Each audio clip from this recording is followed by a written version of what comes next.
On purpose. Now, this is an incredibly important concept that you have got to hear me on.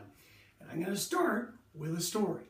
So, back in my athletic career, when I used to play semi-pro grass doubles, I won almost all the time. There were a couple of three people that would beat me on a very regular basis. And this is a story of one of those times I was playing one of these guys. This guy did not impress me. I was more athletic than him. He was also short, as I am, and I considered myself to be the best short person that there was playing the tall game of volleyball. I wasn't right, but I was living with my illusions at the time. Point being, as I would play this guy, and he would consistently beat me again and again and again, all these lucky things would happen to and for him. I can't tell you how many times the guy would hit the actual sideline, and in grass doubles it's a rope, and so it would bounce that rope, and it would hit that rope and bounce it, and hit that rope and bounce it, and hit that rope and bounce it, and I'd go, oh my gosh, how lucky can this guy be? He's hit so many lines, it's just incredible. I mean, So I get frustrated, and I would blame his great fortune and the luck that he seemed to own so daily on why he would beat me. I would never take accountability for the fact that he was doing these things on purpose. And that is one of the things that people that are trying to get to a higher level have to realize. People that are better than you are doing things to you on purpose that you think are lucky, and you're wrong. You are wrong. They're doing these things to you on purpose. You have to understand that when people that are really good do really good things, they have practiced them.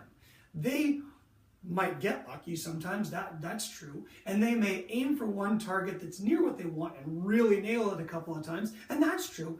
But my point is, they have practiced difficult things. They have practiced the things that beat people. No matter what their position or sport is, it doesn't matter. When they are trying to win, they are doing specific things. So when somebody does something to you that seems relatively amazing, do yourself a favor. If they do it more than once, recognize that that is probably something they have worked on intentionally and are now intentionally aiming to do to you. And that's part of how higher level people beat lower level people.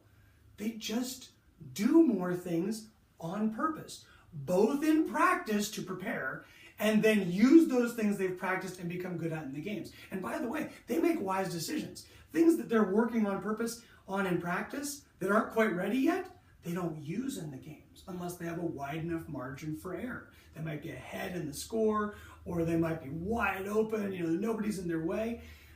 They're only using these things when it might work, or when they're good enough that they can pretty much use them all the time, and they just reach into their toolbox and pull out something that'll work against you because they're doing more on purpose and you're just whacking the ball around or whatever it is you're doing. So keep in mind, on purpose is a very big deal. If you're not practicing specific things intentionally, you won't master them.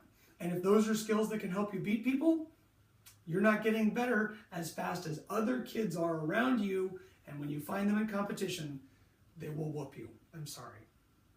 Go practice intentionally.